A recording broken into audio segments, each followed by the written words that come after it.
Ladies and gentlemen, Republic Media Network's annual summit is scheduled for the 7th of March in the national capital.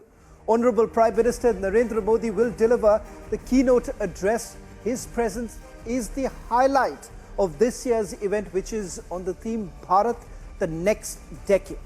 We are also extremely happy to share with you that Honorable Home Minister Amit Shah and Honorable Finance Minister Nirmala Sitharaman will be the keynote speakers at the summit. This is not all.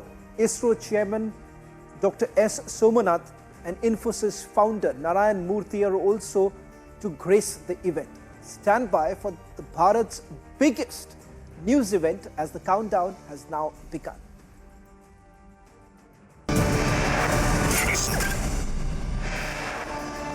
आज पूरा देश एक सुर में कह रहा है, मैं हूं मोदी का परिवार, मैंने Modi कुटुंबम।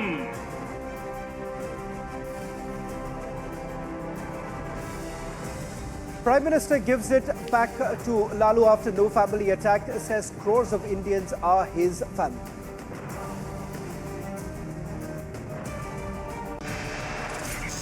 BJP ups the ante against India over insult, launches Modi Ka Parivar campaign on social media now.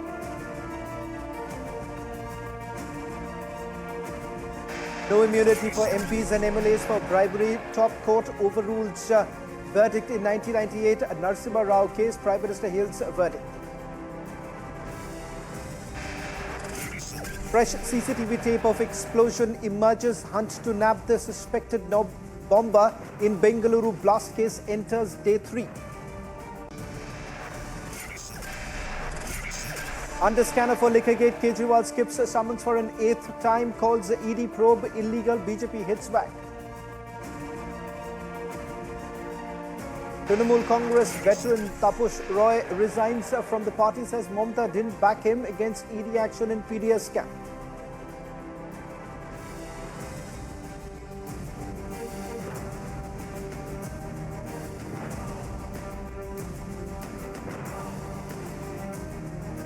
Starting the Monday edition of This Is Exclusive with the latest in the Bengaluru blast probe. On 1st of March, a blast was reported at Bengaluru's Rameswaram cafe. It's been 3 days since a mega manhunt has been launched to nab the suspected bomber. With exclusive footage and back-to-back news breaks, Republic Kannada has been leading the investigation on the story. Take a look at this detailed report of the developments so far, a report filed by my colleague Prajwal Prasad.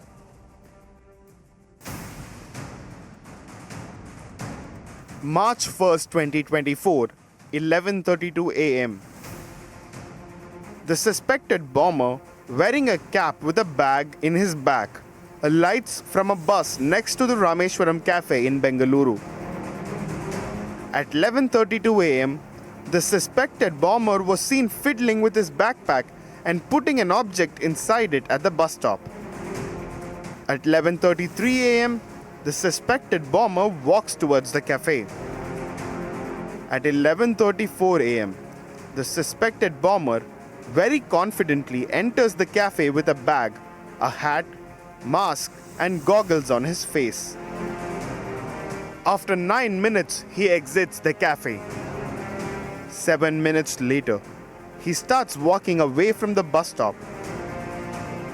At 12:55 p.m., an IED blast ripped through the popular cafe, leaving the people shell-shocked. Days after the blast, the centre has asked NIA to take over the probe from Karnataka police. Was there a larger conspiracy to the Bengaluru cafe blast? Bureau Report, Republic TV. Starting this edition with some more breaking news now. Kabigit, this is an exclusive news break brought to you by my colleague Prajwal. Republic has now learnt that the suspected bomber, while entering the cafe, had a bulky backpack But while exiting the cafe, his backpack was much lighter. The IED was kept in another bag to conceal it by the bomber. The question remains, was this a warning blast? As the IED was concealed in a bag and not in any container, and therefore the impact of the blast was relatively low. In the Bengaluru bomb blast case, the explosive was kept inside a cooker consisting of iron bolts, nuts and washers, and was such that the auto was blown to smithereens. However, in Bengaluru, the explosive was kept in the bag and therefore the damage was relatively less and the victims affected were also low.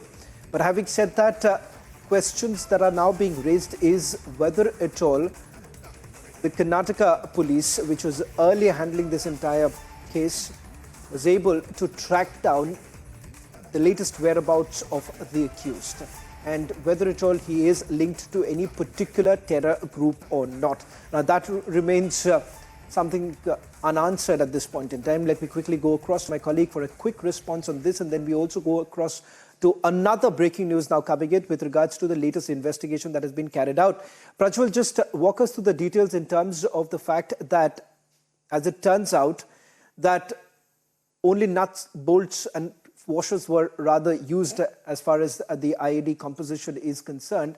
But having said that, many experts are also suggesting the fact that you have a bag where it was actually placed would rather indicate that this could be a trial, a test run for this particular module.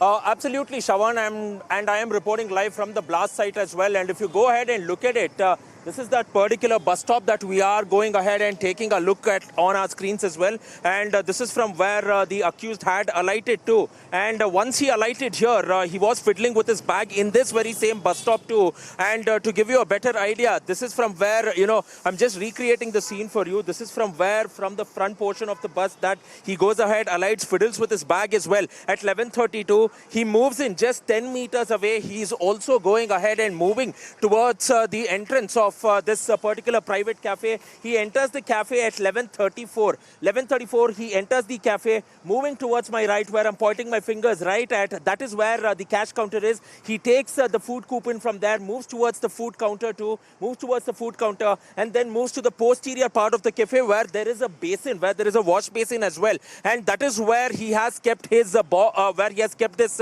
particular IED, this particular improvised device. And exactly after 9 minutes, he exits from the same part. But what is very surprising over here is that he tries to move to the posterior part of the cafe. That is where I'm taking you right now as we are moving to, because this is that particular place where he was standing and taking his food. And you can see that there are a bit of milk crates as well, which are placed over there. That is where he places the bomb, and then it explodes completely.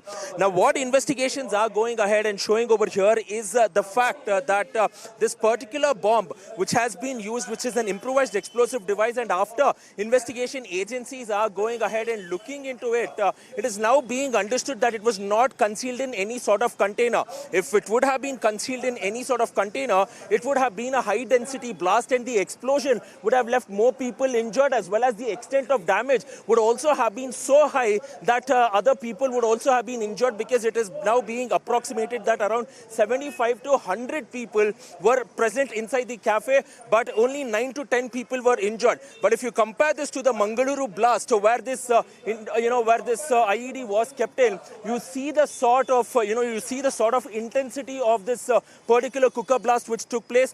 The top of the auto was completely blown off. Sharik had gone on to suffer 65% burn injuries. The auto driver had suffered 55% burn injuries. But the burn injuries which was reported over here for one of the victims, Varnamba, who underwent a plastic surgery, was only 40%. So investigation agencies are pointing out that this was essentially not a high-intensity blast, but more so to test as to how much it would explode as well. Because in the previous blast, there were iron bolts and sharp nails that was used. But this time around, there was only iron bolts and nuts and washers which was used. So is this the beginning of something that they wanted to run as a trial run? Is also something that is now being investigated by the agency, Shawan.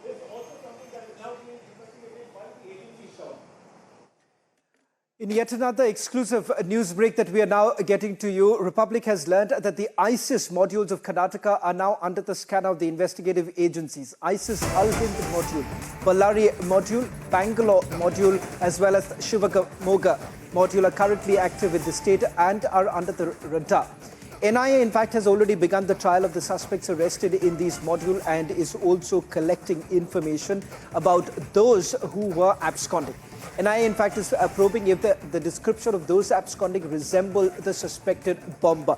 Because right now, what we do not know is whether at all the accused who has been spotted in the CCTV images belongs to any particular module or not. That clarity hasn't come in from the Bengaluru police at this point in time. But having said that, the matter has already been taken over by the National Investigation Agency.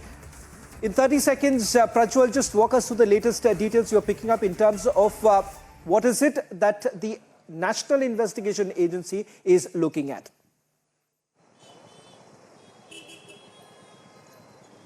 Shravan, in between September 20th to September 25th, there were trial blasts which was conducted by the Shivamoga ISIS module as well on the banks of Tungabhadra River too, and this was the very same module which was also indulged in the Mangaluru Kukka blast as well. So the three accused, Maz Munir Ahmad, Syed Yasin as well as Mohammad Sharik were taken into custody, but there was also the role of a particular handler online whose name was Colonel. Secondly, now we are also looking at the Al-Hind module. Al-Hind module was mainly involved in the serial blast, and not only that, and one more blast at the Coconut Grove as well way back in 2008.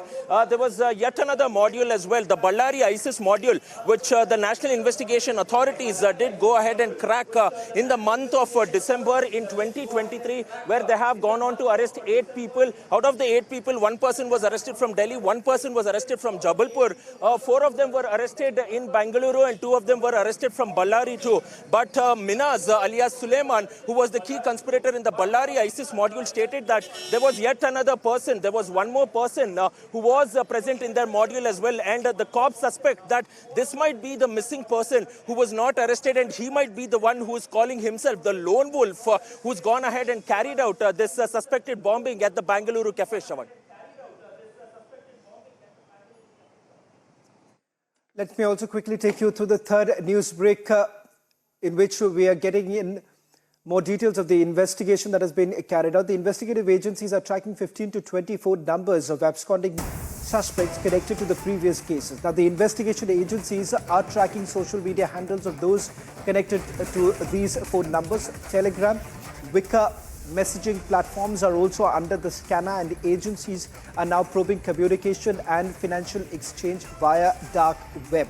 Now, that's an important aspect given the fact that where exactly did the accused procure the materials for putting together the IED, and whether at all there is another module that is in place. Remember, in the Shivamoga case too, it wasn't a lone wolf attack that was carried out. There were other members who were part of the entire conspiracy. A quick update on that, Prajwal. You know, Shravan, looking at the previous cases that has been handled by the NIA for the past 7 years as well, there has been over 8 cases which has come in. Out of these 8 cases, it is now being learned that 15 to 20 individuals are still absconding in those cases, and some of their mobile numbers were also active. So going ahead and zeroing in on all these 15 to 20 individuals, their phone numbers has been taken in and they have again been put in for recording as well as for CDR and tower track as well. And from what we get to understand, each of these mobile numbers have many social media handles which are associated with it, and they are going ahead and tracking these social media handles because they strongly believe that there might not have been any sort of activity with the phone numbers, but their social media handles, including the messaging platforms like Wicker and Telegram, might also be in use, is something which the cops suspect. And the role of dark web also cannot be ruled out because in the Mangaluru Kukka blast, the dark web was used, and specifically the Tor browser was used not for communication there, but mainly for the transfer of funds to the account account of Mohammad Sharik through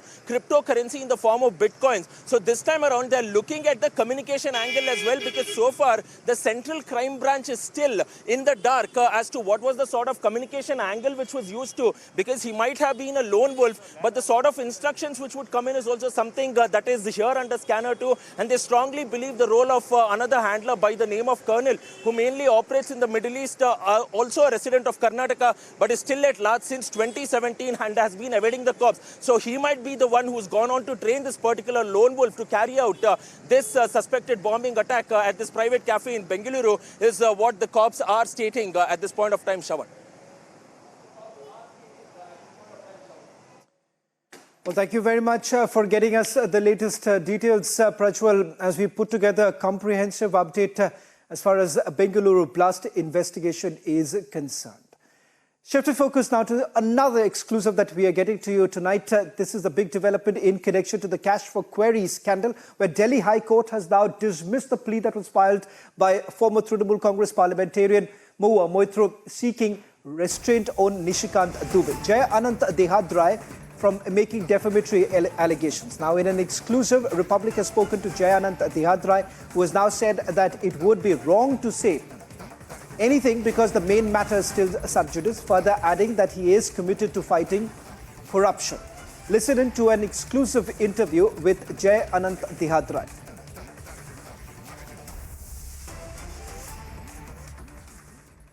My legal team, they're all here, to my lawyer Pulkit Agarwal and in particular Sanjay Ghosh, who appeared for me. Of course, I'm grateful to the court also for recognizing that whatever had been filed against us was not correct. Beyond that, it would be wrong for me to say anything at this point because the main matter is still sub judice. But I remain absolutely committed to fighting corruption and these individuals. Right. So what was the decision given by the judge? Well, I mean, this suit that has been filed, which is supposedly a suit for defamation, we've said from day one that this is malified. And this is actually a quashing petition aimed at getting me to withdraw my corruption complaints against certain individuals.